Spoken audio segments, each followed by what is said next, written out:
అధ్యక్షులు సోదరుడు నాయన్ రాజేందర్ రెడ్డి గారికి, పెద్దలు గౌరవనీయులు మనందరి అభిమాన నాయకుడు గౌరవ శ్రీ ముఖ్యమంత్రి శ్రీ గౌరవ రేవంత్ రెడ్డి గారికి, పెద్దలు గౌరవనీయులు మంత్రివర్యులు శ్రీ శ్రీధర్ బాబు గారికి, సోదరిమణి సురేఖక్క గారికి, ఏఐసిసి సెక్రటరీ రోహిత్ చౌదరి గారికి, వేమన్న గారికి, అదేవిధంగా పార్లమెంట్ ఇన్ఛార్జ్ రేవూరు ప్రకాష్ రెడ్డి గారికి, పెద్దలు గౌరవనీయులు వేదిక మీద ఉన్నటువంటి ఎమ్మెల్యేలకు, ఎమ్మెల్సీలకు, ఇతర మాజీ ఎంపీలకు, అందరికీ పత్రికా మీడియా సోదరులకు, అశేషంగా తరలి వచ్చినటువంటి మా అక్కలకు, అన్నలకు, తమ్ముళ్లకు, వరంగల్ పార్లమెంటు సోదరులందరికీ కడియం కావ్య తరపున గెలిపించడం కోసం వచ్చిన మీ అందరికీ పేరు పేరున నమస్కారాలు, ధన్యవాదాలు తెలియజేస్తా ఉన్నాను.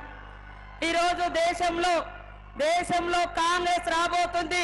అదే భయం పట్టుకున్నటువంటి మోడీ మొన్నటిదాకా మోడీ గ్యారంటీ అని జబ్బలెగరే చెప్పినటువంటి మోడీ మళ్ళా నిన్నేమంటాడు, మోడీకా గ్యారంటీ అంటాడు. మోడీకా గ్యారంటీ అని వాళ్ళొక మరి ఏదో సంకల్ప పత్రాన్ని కొన్ని గ్యారంటీలు తీసుకొచ్చారు. ఆ సంకల్ప పత్రాలు కూడా ఎవరు నమ్మే పరిస్థితి లేదు. కాంగ్రెస్ అంటేనే గ్యారంటీ, కాంగ్రెస్ మాట ఏదైతే చెప్తారో అది తప్పక చేసి తీరుతున్నటువంటి నమ్మకం ప్రజలలో ఉంది. కాబట్టి మొన్న ఇప్పటికే జరిగినటువంటి పార్లమెంట్ ఎన్నికలలో కాంగ్రెస్ కు మొగ్గు ఉంది, గెలవడానికి 100% ఉందని తెలిసి ఒక దిక్కు పాకిస్తాన్ అంటాడు, లేకుంటే ముస్లిం హిందూ అంటాడు. అది లాస్ట్ కి ఇప్పుడు ఏమంటాడు, కాంగ్రెస్ వస్తే ఆడోళ్ళ మీద పుస్తలు గుంజుకపోతారు అంటారు.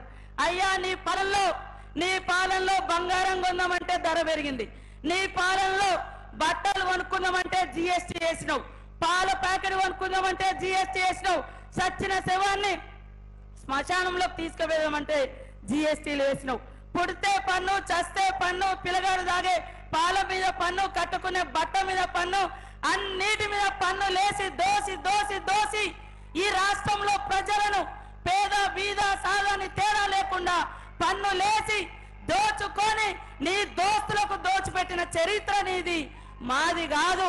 పేదోళ్ళు బతకడం కోసం, పేదింటి బిడ్డలకు ఉపాధి కల్పించడం కోసం 100 రోజుల పని చట్టాన్ని తెచ్చింది. ఈ దేశంలో లక్షలాది ఎకరాల భూములు పంచి ఆత్మ గౌరవాన్ని ఇచ్చింది కాంగ్రెస్.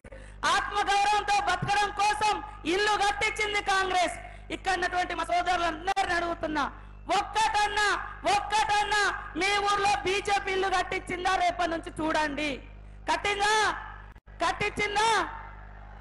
ఈ బీజేపీ వచ్చిన తర్వాత పేదవాళ్ళు కనీసం వంట చేసుకున్న మా అక్కలు 500 కాంగ్రెస్ ఇచ్చింది అన్నాడు కేంద్రంలో గ్యాస్ సిలిండర్. ఈ బీజేపీ వచ్చినాక 1200 పెంచింది. ఇది నీ దోపిడీ. ఈ రోజు మరి 2 కోట్ల ఉద్యోగాలు ఇస్తా అన్నావు, కనీసం ఉద్యోగాలు ఇవ్వడం దేవుడు ఎరుగు. కాంగ్రెస్ ప్రభుత్వం నెహ్రూ కాలం నుంచి ఈనాటి వరకు తెచ్చినటువంటి ప్రభుత్వ రంగ సంస్థలు, ప్రభుత్వ ఉద్యోగాలన్నీ కూడా నీ దోస్తులు ఆదాని అంబానీలకు దోచిపెట్టి కంపెనీలను వాళ్ళకు దోచేసిన చరిత్ర నీది, మాది కాదు. కాబట్టి ఇక్కడ దోపిడీ దొంగలు అంటే బీజేపీ ప్రభుత్వం. ఇప్పటిదాకా దోచుకునే సరిపోదని ఇంకా దోచుకోవడం కోసం 3వసారి కావాలని అడుగుతున్నారు. కాబట్టి ఇక్కడ సోదరులు ఒక్కటే అడగండి, మీ ఊర్లో సెంట్రల్ గవర్నమెంట్ నుంచి ఉద్యోగాలు ఎంతమందికి వచ్చినాయి, ఉపాధి ఎంతమందికి వచ్చింది? లాస్ట్ కు కాంగ్రెస్ ఇచ్చినటువంటి 100 రోజుల పనిని కూడా ఇవాళ 42 రోజులకు తగ్గించి కనీసం కూలి కూడా పడకుండా చేసినావు. రేపు కాంగ్రెస్ కేంద్రంలో వస్తుంది, ఖచ్చితంగా 100 రోజుల కూలీలకు 400 పెంచుతా అని రాహుల్ గాంధీ గారు మాట ఇచ్చారు. ఇప్పటికే రాష్ట్రంలో ఇచ్చినటువంటి 6 గ్యారంటీలలో మహిళలకు మరి ఇవాళ గ్యాస్ కనెక్షన్ 500కే ఇచ్చి కుటుంబ భారాన్ని తగ్గించినటువంటి ఘనత, 200 యూనిట్ల కరెంటు ఫ్రీగా ఇచ్చినటువంటి ఘనత, ఇవన్నీ కూడా చేస్తుంటే సహించలేక, తట్టుకోలేక కులాల పంచాయతీ, మతాల పంచాయతీ, లాస్ట్ కు మరి కాంగ్రెస్ మీద ఇష్టానుసారంగా మాట్లాడుతున్నటువంటి ఈ మోడీ ఇవాళ చస్తే కూడా పన్నేసేటువంటి దరిద్రులు ఇక్కడ ఎవరు లేరు. పిల్లగారు రాసుకునే పెన్సిల్ గీకే చాక్మార్ మీద కూడా ట్యాక్స్ కట్టినటువంటి చరిత్ర నీది. కానీ కాంగ్రెస్ ఎప్పుడు కూడా పేదల పక్షాన ఉంది, పేదలకు రుణమాఫీ చేసింది, రైతన్నలకు రుణమాఫీ చేసింది, పేదలను ఆదుకున్న తప్ప ఇంకొకటి కాదు.